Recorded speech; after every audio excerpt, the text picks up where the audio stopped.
All right, it's that time once again. It's Thursday, July 31st, 2025. Larry Mastropieri, broker owner of the Mastropieri Group, alongside myself, John Laws from Discover South Florida. And we are going to get right into it. We've been following the story for the past couple weeks, and it looks like once again, Grant Cardone is going to cash in big. All started a couple weeks ago when a deal was up in the air, I believe a foreclosure involving Penn, Florida, and their property at 101 via Meisner, filed for Chapter 11 after defaulting on a $145 million loan from Blackstone. So what does Grant Cardone do? He submits a $230 million stalking horse bid, which put down a $20 million deposit because why not? Protection. $2 million if outbid, $100,000 expense reimbursement. So in the end, ultimately, a bankruptcy judge approved a $235 million joint purchase between Cardone and Penn, Florida. So, Cardone was like, "Hey, I'll throw in 220 million. You only got to pick up the other 15." So they're like, "All right, why not?" So Larry, it looks like Penn, Florida lives to fight another day, thanks to Grant Cardone. I know you've had strong feelings about this story. You've been very interested in it. What stands out to you with this?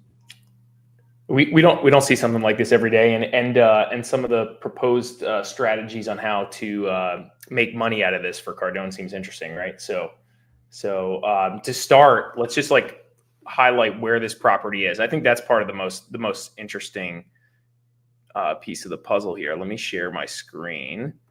It's a good location. You can see where it's at. Yeah, it's right next to our favorite project, the Mandarin Oriental. I hear it might be done sometime this decade. Yeah, I think I can make that bet. 5 years from now, sure. I was going to say, what, this Poly Market or Calzani, all those random things you can bet on. They might as well throw one in there for that. Yeah, so this is the project that Penn, Florida was in foreclosure on, and where basically Cardone stepped up and tried to structure a deal, right? Mm-hmm. So it says here, just to lay it out again, we've been following this since the beginning. So in January 2025, Penn, Florida company's developer of this property, 101 via Meisner, also owned it. It's a apartment building, a luxury apartment building right now. So they're leasing it out. They filed Chapter 11 after defaulting on a $145 million loan provided by Blackstone Mortgage Trust. Then more recently, so we were all wondering what was going to happen. It was going to auction, this, that, the other thing. And obviously we're all aware that Penn, Florida has been having trouble with their Mandarin Oriental project next door that's been going on for forever. I believe 2019. Yeah, so it's been great. So it's been going on forever, and so there's clearly trouble in paradise. And this was a good example of that. It started to show. So then, as you mentioned, he made a bid for $230 million, and what I thought was interesting was not that he bid on this for $230 million, but some of the new, more recent updates about how they're going to basically partner to make money on this deal. So, like you just said, bankruptcy judge approved the $235 million joint venture purchase between Cardone and Penn, Florida, and now they're working on the next steps here. So one of the things that showed up, where is this? Here you go. The JV has the option to convert the apartments into condos, anticipated sales in the $400 million range. So that's what I found interesting. I don't know what they'll do here, if they'll actually do this or not. Is that common practice? I mean, have you heard of companies doing that with their properties? This was super popular pre-Great Recession or in the run-up to the Great Recession. Less popular recently. Actually, sometimes the opposite has happened. They've converted condo buildings to apartment buildings, right? So investors would buy all the apartments and then just run it as an apartment building. So it says here, proceeds allocation. Equity investors get the first $300 million. So this is assuming they do this condo conversion strategy. Excess profits split equally between Cardone and Penn, Florida. This strategy turns a rental play into a buy low, convert high model, dramatically magnifying returns. Cardone isn't, from what I know of Cardone and his business, he's not really a guy that's buying and flipping like this. He's more so buying and holding apartment buildings, and apartment buildings like these are kind of his jam, along with other stuff. So for him to get into the condo conversion game sounds unique, but maybe this is the best path forward here, the best deal. So we'll see. That's what's interesting to me. New and these condos were built in, what is it, 2020? Let's pull that up. Actually, I believe it was 2021. Yeah. So newish condo product. All right. I guess here's my question with it, though. It seems like on paper, if everything plays out well, obviously Cardone is going to turn a nice profit on this. Why didn't Penn Florida consider this strategy instead of filing for Chapter 11? You know what I mean? Like, why didn't they just take it upon themselves to convert these properties, this rental, apartment rental property, and sell it off as condos? I mean, they just didn't think of it? I mean, again, this has come from the layman. I think there's a level of, these guys have a lot going on over there with the Mandarin Oriental and other projects, and there's only so much risk or money that these guys like to invest in any one thing. And they're taking portions of equity and debt to do these deals, right? Equity from investors and debt from banks. And if banks are losing faith because of what's going on, and maybe investors losing faith or interest as well, then maybe that's not not really an option without another player that has conviction. And so in rolls Cardone. So basically, this is not so much of, we can't afford to keep this building. I'm sure if they diverted resources, they'd have no problem handling this. Penn Florida is a huge company, right? I think it's more about just diversifying risk and creating a partnership. So I think this was a strategic decision by Penn Florida to do what happened here than anything. So not that they're in trouble, the company's falling apart, but right. They do have their hands full with the Mandarin Oriental. They probably could de-risk, take some chips off the table instead of going after this themselves, all in, solo with their investors' capital, and banks probably were getting a little,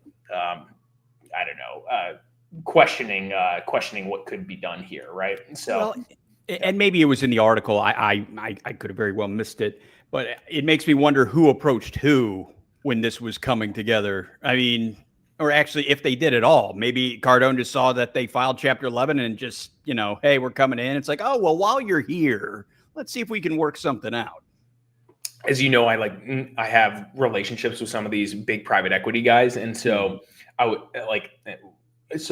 would say, based on my conversations with them, and they're just friends of mine. So I would say they're interacting closely, regularly, trying to do deals, and it's all a relationship thing. So probably Cardone, some of the higher ups at Cardone's group probably was interacting or saw this, reached out to Penn Florida, or vice versa, knowing that there's activity there in that marketplace, and just probably saw what could happen here. Same with Blackstone. I'm sure the parties involved. Yeah, right. I'm picturing a bunch of them just sitting in study hall, passing notes around, seeing if he's into her, or vice versa. Yeah. It's just some quick phone calls. A lot of these guys know each other, and that's kind of the game. Like, do I know you and do I trust you at that level? And the more people that you know and trust and have interacted with in that game makes you more valuable at that higher level private equity space. So I'm sure they just interacted and put something together. It's something that the average person couldn't just show up and just do, you know what I mean? That Really, deal, you couldn't come in and sweet talk your way in like, hey guys, I got an idea. Just hear me out. Yeah, there's a level of relationship building that goes into making things like this happen for sure. Well, it certainly looks but, like it's but going to this work is out like for the best. Yeah. yeah, TBD on where this goes. And again, it'll be super interesting if they start bringing new construct like these condos to the market. And again, this property was built in. Darn, it still doesn't say on here. Let's see. I have it up. Let's see. 2016. Oh, 2016. Oh, wow. So a little longer. Yep. So it'll be interesting to see if they bring these to market and what they trade for, you know, and all that. That'll be. I'm just curious to see how that goes. We have a fair amount of condo inventory building in this market now, so yeah. I wonder if he just continues to hold the asset and wait out the cycle a little bit and then do that. And so maybe that's the plan. Like, okay, 2 years from now, we'll sell them when the market turns in our favor, or interest rates come down, or whatever the thought might be, or we just continue to hold and we just do our thing and own that asset there. So yeah. Yeah, it must be nice to have the kind of capital that you can be patient like this. You know, and it's like, you know, we'll just wait it out. You know, drop $250 million. I mean, why not?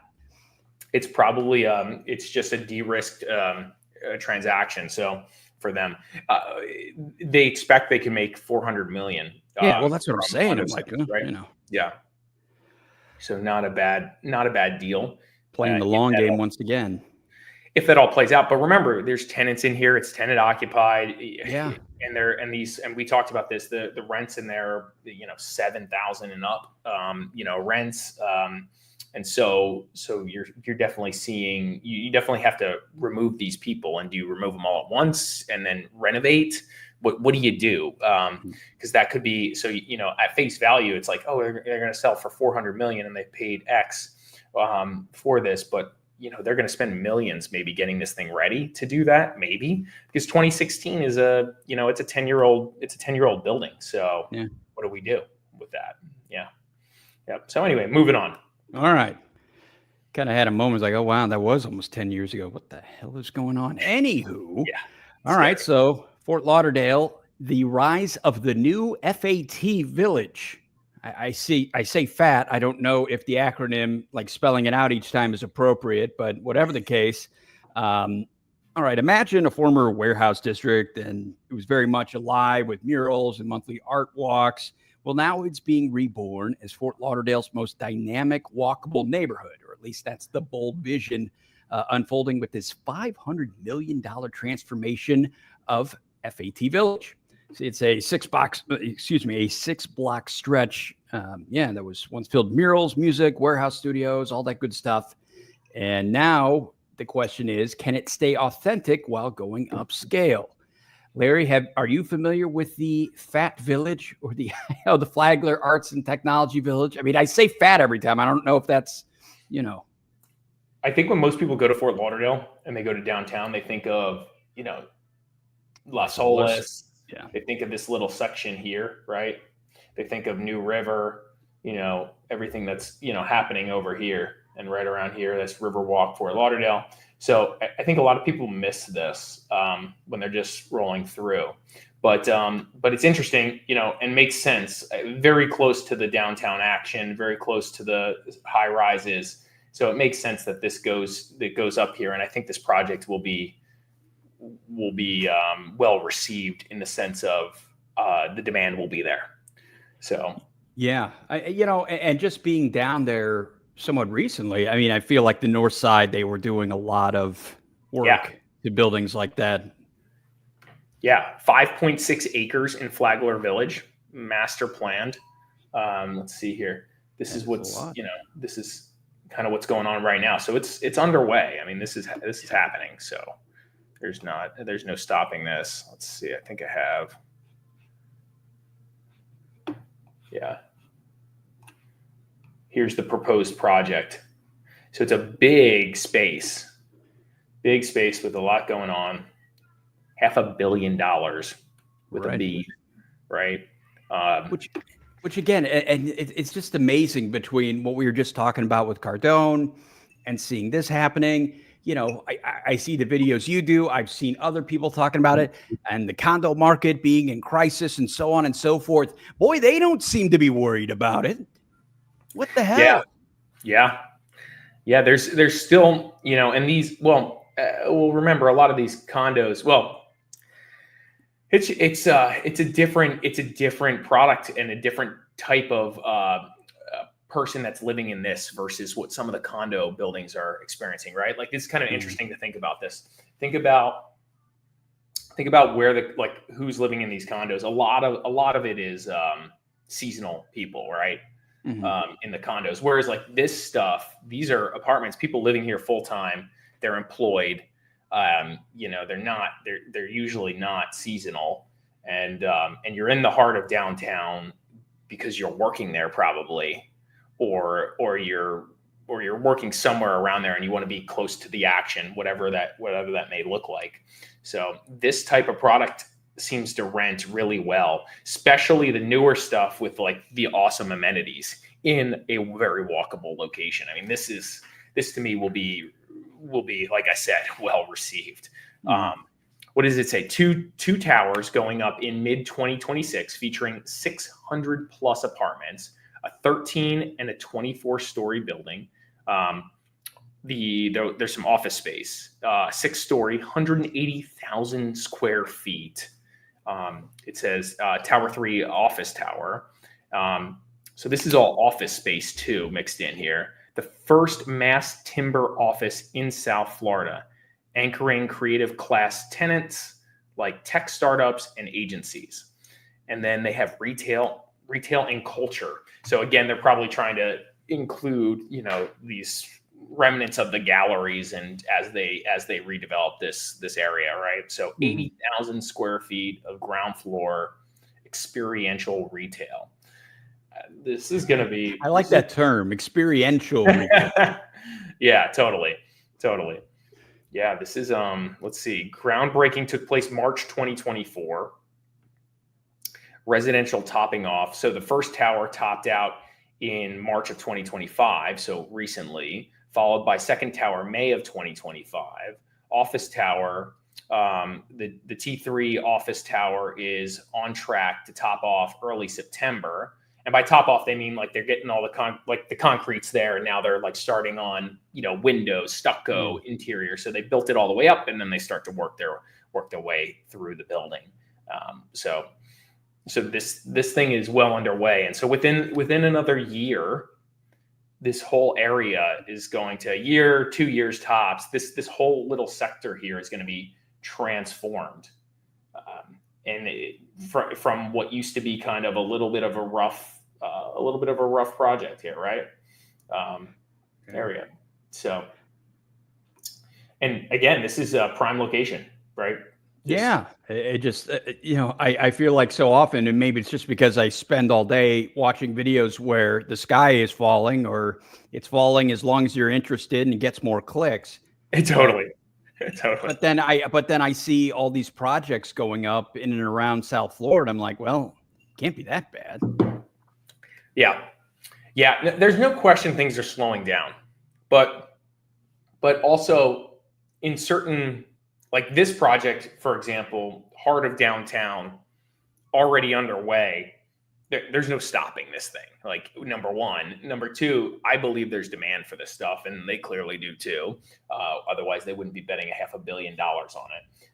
So I think these like very infill, ideal location, like we talk about, like if you check all the boxes, there's demand for it. If you screw it up right now, well then it's a weak turnout, right? And that's just what it is. So I think the same goes for these new construction projects. We'll talk about another one in Riviera here in a second. I think that might be the next one that I have I have less conviction on. Say you have your reservations on projects happening in Riviera Beach. Where I feel like if I ever see the local news, Riviera Beach, it's usually leads off with some unflattering news. Yeah, let's bounce to that. So now we're going from from Fort Lauderdale to West I mean, Palm. yeah, basically, yeah, like pretty far opposite ends of the counties. Yeah. And I'll pull that up while we're talking. So, All right. So, yeah. 4 new towers, over 500 condos, rooftop pools, ground floor dining. They are coming to a long forgotten waterfront lot. So the question is the city ready? Sobel Co. is betting $480 million on it. So that's the same price range as what you were just saying with what's going on in Fort Lauderdale. The city council, if they approve it, this might be Palm Beach County's boldest residential gamble yet. So it hasn't even been approved. That's interesting. But anyway, a few more of the details. I mean, it spans 4.27 acres, 1117 Broadway Boulevard, just blocks from the Port of Palm Beach and Marina Village. Okay, I know where that is. Formerly approved for a 2-story boat dealership. Rezoning now allows 1.23 million square feet mixed-use development. Did I read that right? 1.23 million square feet. That's a lot of square feet. It's a lot of square feet, baby. Yeah. Yeah. Yeah. It's interesting. Riviera in general is interesting, right? As you I was just saying, I just, see it too often for the wrong reasons. Yeah, exactly. We just bid on a portfolio of real estate here, and me and my partner on a project here, and we've spent a bit of time in this market, obviously with clients as well. But it's interesting that developers are building here. It's great. I think it's positive. It's going to help the community. They should do it, but it's like, I don't know if I'd want to be the first one. You know what I mean? That's a good way of putting it. Yeah. And I'm not saying they're the first one, because there's other stuff going on here, but I would just say, like, I think if you talk to me about, like, from an investor perspective, like, and this is what me and my business partner were talking about, it's like when we're buying certain things, say like here in Riviera or here, that's a little bit further away from Broadway, you kind of just go in with the mentality that this is going to be what it is today for a long time. And by a long time, I mean 20 years, right? Type thought, right? Now, if you're buying, and I was going to pull up actually what this looks like, homes look like around here for sale. But now if you're buying like close to these little sectors here, maybe there's improvement. But it's interesting to own something here along Broadway, or live in something along Broadway, and then go down Blue Heron and then possibly end up in a war zone, right? I know where that is. Yeah. So it's not, and again, we could say this about a lot of things. Like, you could say this about Palm Beach Island. I was going to say, you could say about West Palm. I mean, you say about West Palm. So, yeah. So for people who are, not familiar with the area, Blue Heron is kind of that main road around Riviera. And so like this project is right here, just south of Blue Heron, which is the main road that goes in onto the beach here. And if you go 5 miles or less south, you end up in West Palm, you end up in Northwood Village. Again, everything's kind of changing along this Broadway area, everything to the right and to the left, to the east and west of Broadway. And then you finally hit West Palm, and then you got the city and, high rises and things going on. So the play here, at least from some of the commentary that we've read, is this is for people who can't afford to buy a condo or don't want to pay the West Palm Beach prices. Yeah. Well, if you're a boater, I mean, it's got even better ocean access than a lot of other places. Well, so maybe you keep a boat here in the marina, right? Which is kind of cool, but I'm sure this place is sold out. Just knowing other people that keep their boats in the area, it's like not easy to get marina space in these areas. This condo building, this project is right here, so west of Broadway, which is interesting. But now they're one of many developers that are like making moves in this area. And Marina Village is like supposed to be cool and transitioning, which is like right over here, right? Mm-hmm. And so like this is kind of they're trying to create a bit of like a a hub here. And so if you look at this strategically, there's no junk south of here. I mean, there's industrial stuff, but at least there's no bombed out residential stuff, right? Just like call it what it is again. Like it's like, cause that's like what you're talking about in Riviera. Sometimes you're talking about bombed out, boarded up houses in some cases, in some of these neighborhoods, which would almost seem oxymoronic being that close to the water here. It's just like, wow, I didn't even know you could have a seedy place like that, when you're right up against the intracoastal. And the reason, my opinion, the reason why this is like a common thing where it's like the further west you go, the nicer the home sometimes, not always, but it's because, or the further east you go, the rougher it gets until it all of a sudden gets amazing, right? Right. It's like so it's like this little in between. It's because those homes and neighborhoods were built and developed and parceled out in the 20s. And so, or whatever, you name that, like a long time ago. So there was no master built community then. So you have all these 1960s, 1970s homes floating around in this area. And so, one by one, you'd have to take all these down in order to build something incredible. And that's a very tall order versus you move further west, developers have bought massive parcels and built master plan communities and built these really nice things with gates and all this other stuff, golf courses, whatever. And so that happened as Florida really started to develop. And that's why west can be nicer than like east before you hit obviously the island or east of Broadway as an example. So here's another commentary, like this is a power plant. This is where the project is. Like, it's just, so there's like just other stuff here that's like, which is fine. This power plant, even that industrial zone kind of looks out of place. It's weird, but it's, again, this is the main inlet in South Florida in the 20s. And it's like, okay, so this makes sense that there was like something here, right? Like this, and it hasn't gone away and it's not going away. It's just not. This will be industrial. This is not changing.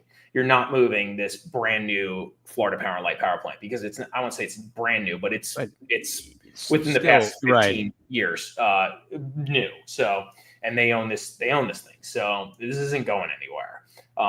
You can go to the Manatee Lagoon, which is pretty cool. Which on the discharge of the power plant water, which is really warm. All the manatees hang out and enjoy the warm water over there, and you can watch manatees. But yeah, I mean, it's close to Peanut Island. This is cool. There's other projects that are underway. There's projects to be built across the street. There's townhomes to be built over here. There's other high rises in process. There's a lot of great spaces there. There's a lot to do. And if they execute on all this little hub will be very cool. I wanted to pull up while we're talking, so maybe if you're an investor, because this is kind of always interesting to me, maybe there's a play to be had here in this area if you're buying like single family homes, so maybe there's something interesting to do here, just knowing that this area is getting better long term. Yeah. So there's only 5 actives, it looks like, right now in that little area.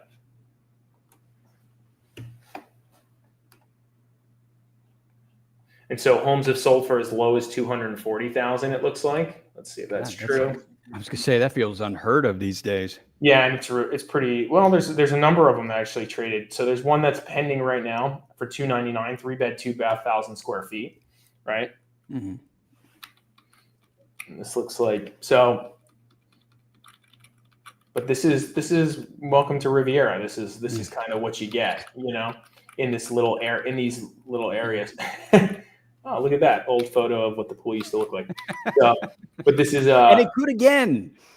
Yeah. So I know both those are pending in like the 300 range. So there's stuff here that, long term, this neighborhood could be interesting. Right. It's like you said, I mean, a dev's going to buy, but a dev's got to buy several of those, to knock it down and make it into something. You're probably not knocking this stuff down like that. Really? I would make a bet that people aren't knocking stuff down in here and building new construction yet. That feels a little far off.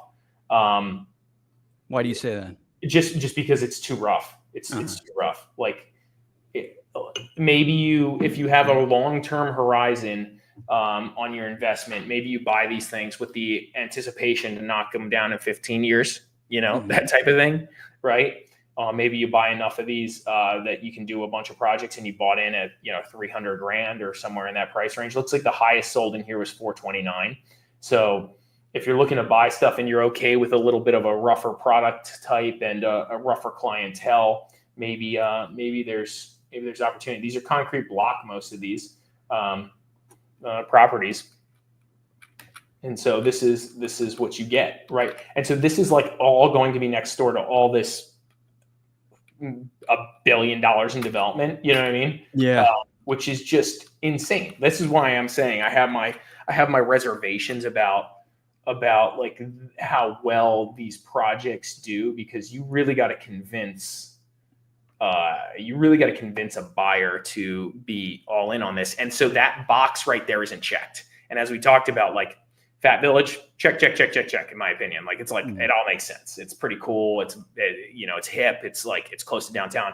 Done. This is like, build this and you better price. It better be, your models better reflect really interesting pricing, because otherwise it's not a simple case of if you build it, they will come. Yeah.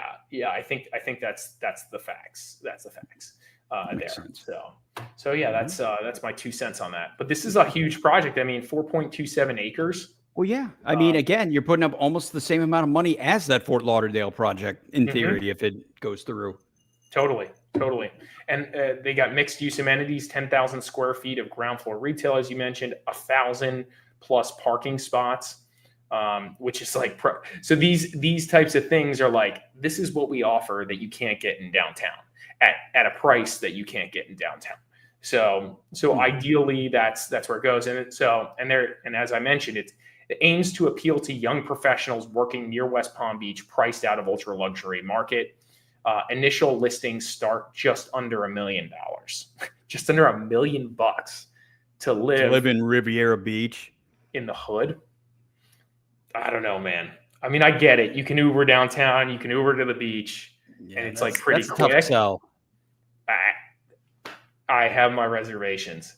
I think I'm rooting for them. I want them to build this. Like, this is good stuff. Like, build this. It'll help transform the neighborhood. It'll help push things forward. But like I said, I don't know if I want to be the first guy in. So I guess my only other question is, pending approval, does the county have to sign up on this, or does the city of Riviera Beach? Who decides that? I said it's a city thing because it's in the city. It's in the city limits. Mm-hmm. Yeah. So they're probably going through. This will probably, the big thing here is they had to go through rezoning, which is interesting because it was planned for a boat dealership. Right? Oh, right. And so supposedly they went through rezoning. This is now allowed. So now they just have to get with the city and the community and make sure everybody's on board with this. I have a feeling that they push this through. Riviera is trying really hard to change and to improve. And this is a big one. This is a big one for them on dirt that's been sitting vacant, just creating probably more problems from So try to be as nice about it as you can. Totally. Yeah. All right. We're going to move on here. Let's talk about this. This is also kind of interesting. History being made in Delray Beach. Delray welcomes its most monumental home sale yet, staggering $51.12 million oceanfront estate. Yeah, it got my attention because, we've certainly, for one, seen a lot of nice homes around there lately. Delray Beach, of course, known for its upscale coastal residence. But about a week ago, tech entrepreneur Eugene Nonco, who is the co-founder of Media Alpha, shattered a previous price record with a purchase going for a little over $51 million. So that is a lot. But to be perfectly honest, I was kind of surprised it was a record just because I feel like I've been seeing so many homes there lately, and you have so many nice properties in those neighborhoods where we've spent time. But no, 51.12 million is a new record. And where is it, Larry? It's just south of Linton. So there's Okay. not here's the thing about, I guess there's just not a whole lot of oceanfront stuff in general. Oh, yeah, I was gonna say that's practically Highland Beach, isn't it? Yeah, it's close. It's getting there. So you got this like chain of homes up and down, and then eventually bump into Highland Beach, which brings you to a fair amount of condos on the ocean, right? Right. So you got this like moment here where you probably have 15 homes here and then 10, 15 homes. You have a couple scattered throughout here because some of these are like condo buildings still, right? And then you have parks, a couple condo buildings, and then a few more homes all the way up until you hit Delray, and that's it. And then there's nothing really else on the beach until you get a little bit north of here. There's a few right here. So you probably have like 30 homes that could crush, like break records, like oceanfront homes, obviously just right there. You start with a record breaking number and then you put the home on top of it. So it's a big deal. This is a big deal for Delray. I mean, we haven't, I mean, previous home sales are not in that 50 million range. This is like Palm Beach money, right? Yeah. So this is kind of a signal that Delray is pretty interesting, and a signal that wealthy people will want to pay for trophy real estate here, right? So, yeah, I'm kind of laughing at some of these. And we've seen it with some of the other ones that the property itself in the early 2000s was bought for around $9 million. It's like, okay, well, we've certainly gone up a little bit since that time. Oh yeah, totally right. It's kind of like, so I was just gonna say, like, I toured some of these oceanfront properties with another client of ours, and he opted to buy something different at the time. And we joke all the time because like we were touring stuff for $10 million and making like $7 million offers on this oceanfront stuff, and he knew it wasn't gonna pan out at those prices. But now it's like, well, $10 million feels like a steal, right? Right. Don't get me wrong. Some of these deals that we were looking at were like, I don't want to say distressed, but they needed the business, these homes on the ocean. And so it's like, it's just now 50 million, which is for my client totally out of his bracket. For sure. He wouldn't even consider this. So I mean, did he overpay for that? Did this guy overpay for it? Yeah. Let's see if we got a second, I'll see if I can do this at speed. Well, I'm just curious. I mean, because again, it's like, you're talking 10, 12, and then 51 million. Okay. I mean, yeah, it's 22,000 square feet. I get it. It's really nice. 9 bedrooms, guest house, gym, wine cellar, not one, but 2 full movie theaters. Because like, I mean, you let the guests have one, and then you have the other one for the family, their own private movie theater. Obviously the oceanfront facade, immaculate landscaping, of course, ample indoor and outdoor entertainment spaces, or as they say, the fixins. Yeah, the previous record was 50.5 million. So broke it by a little over $500,000. There's only 4 listings over 20 million on the market right now. That's what I'm saying. I mean, wow. Let's see. Okay. So this is kind of interesting. So if you're just kind of messing around with this and looking at what's available. So I just did 20 million and up. So there's a $51 million sale, and the next highest sale, 28 million over the last year. Let's see if see where our $28 million. Let's just go back a little further and see if anybody else has paid big numbers in the past 3 years or so. All right, so somebody paid 50 million. Okay, that was the record. That was the record price before. And so it's a 2014 build. How many square feet? $2,800 per square foot, 17,000 square feet for this previous one. Where was this at? Okay, kind of close to the other one. We say what? Right down the street. Right, like blocks away. Let's see here. What does this guy look like? What a cool house. Yeah. Yeah, I mean, this is cool. 50 million though? Come on. Gosh, you got to be. Well, when you start getting into those astronomical figures, I'm like, I don't know. But let's see here. This was 17,000 square feet, and he paid, $50 million bucks. That's 5,000 less than what this guy has. Yeah, so per foot, I mean, this guy paid $2,600 a foot compared to the other guy that paid $2,800 a foot, and then this guy here paid $3,000 a foot.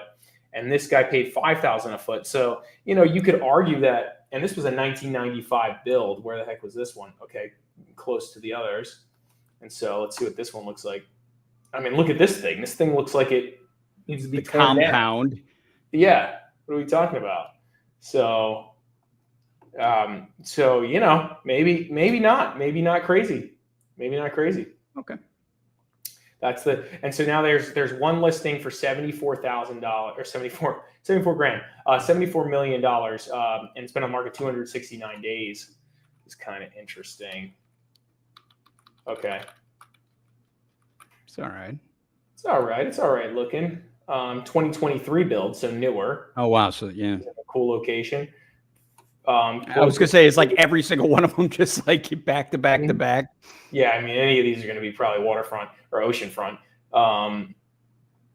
Yeah, this is pretty close. This is like walkable to Delray. I mean, this is kind of interesting. I mean, that's a huge number, though. What is he asking? So he's asking $5,000 a foot, which is it's a big number. But there's other guys who have sold for $5,000 a foot for new construction. So like 2021 build sold for $5,000 a foot. So not crazy. Not crazy to think that, assuming this is comparable. Really not in a rush to sell it. Yeah, but sticker-wise, that's a big number. That's a big number. I like, if we're talking oceanfront property in Delray, or oceanfront property in general, I really like Delray's oceanfront property. For anybody who's shopping in this price bracket, it's what's unique about it is you get a fair amount of ocean.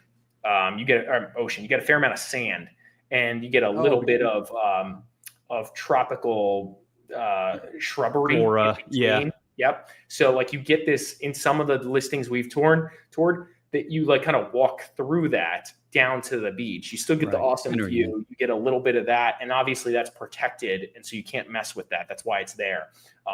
But not everywhere do you get that. Sometimes, like the stuff in Palm Beach we've looked at, like, yeah, they have big lots and they're spending big money. And so you can kind of create that if you wanted to. But most of it is like they almost have a seawall straight to the beach.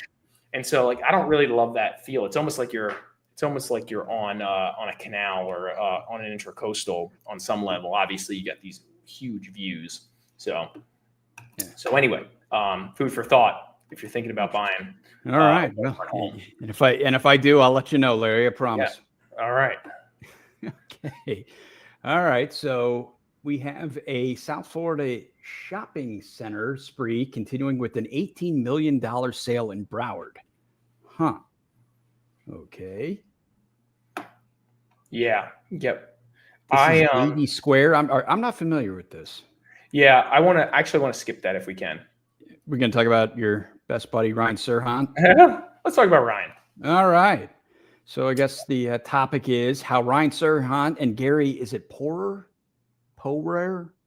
cracking the Palm Beach market, which, seen enough stories lately to know Serhant has pulled that off. But, the idea is about what happens when the most exclusive real estate market in Florida gets disrupted by, the New York power players. And we've certainly seen Serhant do that so far, but he wasn't the only one. Palm Beach was never supposed to be cracked, yet somehow Serhant just landed two $60 million listings, opened a flagship office, and shook the luxury scene to its core. What's going on in Palm Beach, Larry? his connections to New York are strong, right? So Yeah. I mean, in New York to Palm Beach is the move, right? So or vice versa. So I think generally speaking, that's his in there. So it's been interesting to see them kind of break in and what they've done. It's cool, for sure. Mm-hmm. Yeah. So I guess, right, which I'm looking at Poor here, who's a top Palm Beach agent, decades of local experience, over $2.5 billion in career sales. Not bad.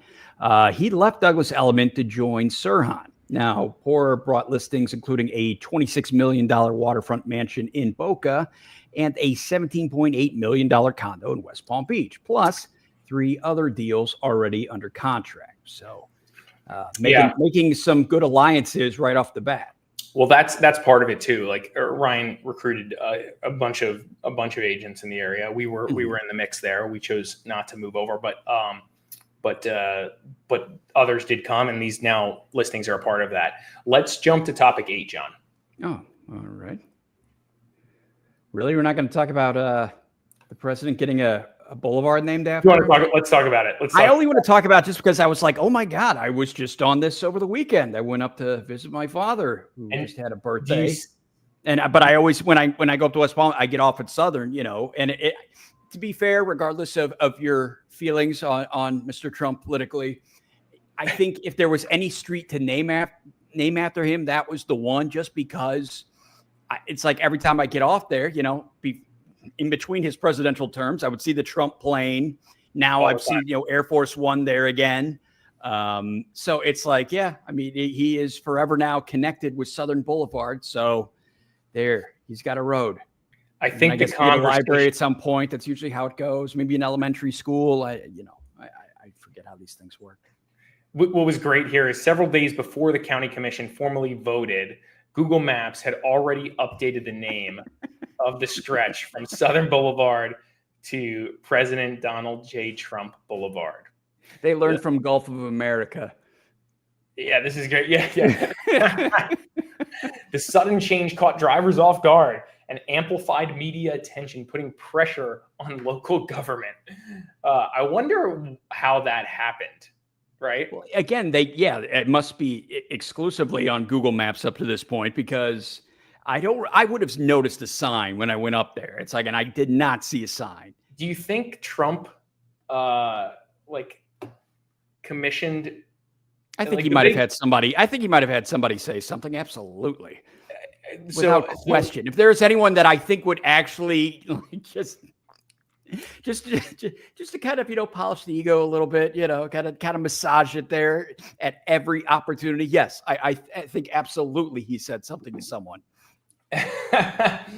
I mean, the other way is you have like a bunch of people suggest a change on Google that, you can do that. That could be possible too. Right. So maybe there was like a campaign around like, hey, change this. And then Google just changes it after 1,000 people make the recommendation, right? Or whatever number it is. Yeah, no, that's that. I hadn't thought of that. That is very possible. So that's kind of funny. So maybe that was the campaign.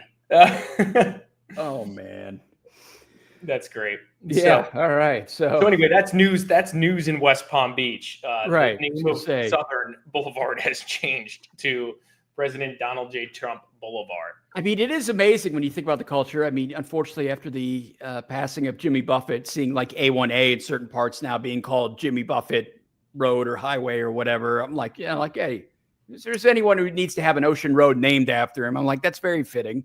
And now Trump, I just feel like, I was like, yes, these are two names that will forever be linked with this particular area of South Florida. It looks like they've been working on this for a while. It says earlier this year, Florida state legislature passed House Bill 987, signed by Governor Ron DeSantis. The law directed the Florida Department of Transportation to install ceremonial signage along the road. All right. Then I guess I just didn't see it.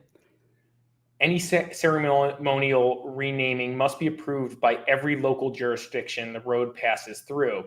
In this case, Palm Beach County Commissioners and City Council of West Palm Beach and Palm Beach had to all sign off on this.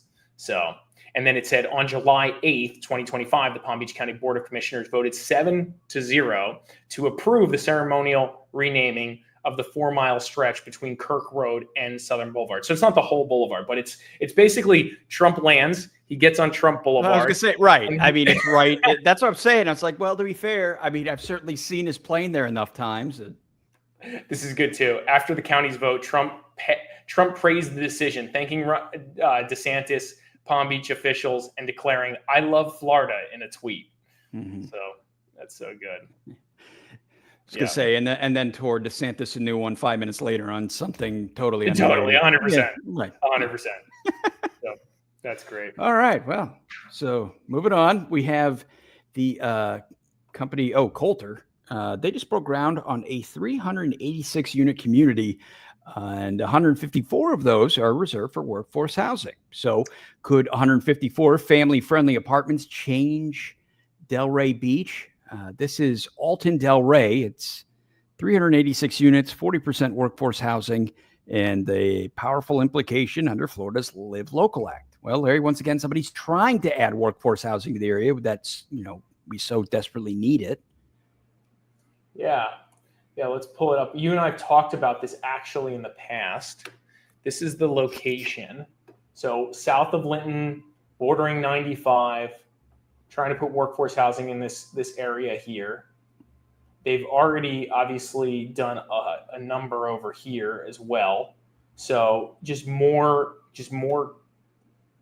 residential housing, which I think is positive in this, especially for this area right here. This is land that was otherwise used for just a warehouse, and if it's not being really used for its highest and best use, then you might as well, right? It looks like 12.3 acre industrial site purchased for about $21.9 million in 2024, right? 386 residential units in 5 buildings, 3 6-story, 2 5-story buildings, and includes 1,700 square feet of flex/industrial space. Yeah, unit mix ranges from studios to 3 bedrooms, averaging 951 square feet, parking spaces 740, including residential garage with 220 spaces.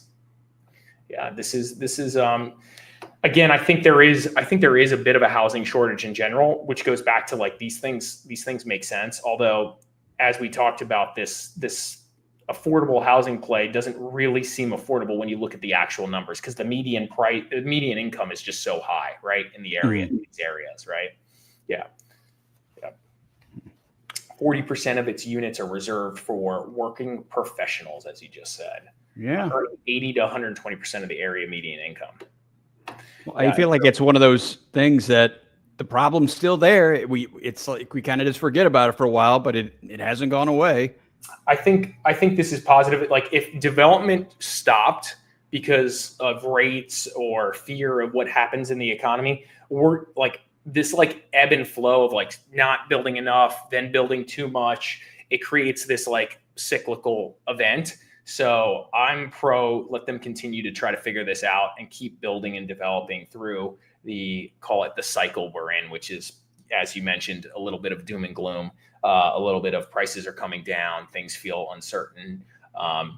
But generally speaking, I think if you look at population growth and what's going on, it makes sense to deliver stuff like this, especially, right? Mm-hmm. So, yeah. Okay. Let's talk about this last one, number 8. Again, well, I guess, I think we're number 8, the second number 8. Yeah. Thank you, Fernando.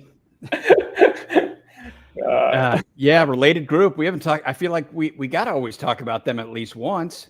And that's very interesting. They're turning a former Office Depot headquarters into 500 high design apartments with retail, restaurants, and an Equinox gym all included. So the 9.9 acre slice of the former Office Depot site, which is in Boca Raton, Related bought it for $50 million and is now prepping to build 500 apartments upstream of golf course views and walkable retail. I didn't know Office Depot had sold off some of their property. Office Depot, for the longest time was a big employer for the area, right? Yeah. Things have changed. They've kind of decentralized, and they don't need this huge office space. I had a friend that was working there, and she was remote the entire time she was employed there. Wow. So like, and she lives in Boca. So like, what is that? Yeah, it's kind of crazy. She like never really went into the office. So post pandemic or during pandemic, et cetera, like everybody went remote, and this office became like a ghost town. But with that being said, they own this building, which was kind of neat. So this whole area is nice, and I think adding this project to it will just increase the the action and the activity in that area. Support the local restaurants that are moved in, because you have 10X Boca, which I don't know if this is owned by Cardone, but might be. Don't quote me. That's kind of his thing, that 10X. But this whole shopping center is newer and really fed off of Office Depot employees and the lunch crew. But it's really nice, and there's a lot of great restaurants in here. And so adding resi right here will definitely support the local businesses adjacent. It's also a good location to add more residential for our for the area. It's generally like quick access to 95. It's close to some of the what did we talk about? It's close to the innovation campus. So there's good employment opportunity, I think, and as all of this kind of redevelops, as we've talked about the Boca Innovation Campus and all the other stuff in this general sector, it'll be positive. That is interesting. Yellow lids. Thank you for the comment. Yeah. Yeah. So generally speaking, I think this is pretty cool. $50 million for the dirt. That's a pretty solid number. Yeah. 500 unit rental community. And they're going the rental route. Yeah. And obviously we talked about there's other projects like the Tri-Rail the project right next to the Tri-Rail. Oh yeah. That we've talked about recently. That's not too far away. This is where they're looking to build right now with the project we're talking about. But then the Tri-Rail project is right here. They have a few others scattered throughout this area that are rental apartment, rental housing. Which again, I think Boca, anywhere in South Florida, can benefit from some additional rental housing, even if it is institutional, type. Well, and you talked about that a couple of years ago in one of your videos, like that seemed to be the new trend, and I feel like that's held up so far. Yeah, and again, we've seen the math works. They have proof. They have business concepts proven in the area. So these guys are just continuing to do this. So, yeah. But on that note, I think I'm good. I was say you're good. Yeah. All right. We're calling it on behalf of Larry Mastropieri, broker, owner of the Mastropieri Group. I'm John Laws of Discover South Florida. Would like to thank you all for tuning in. Have a great night, and we'll see you on the next one. See you guys.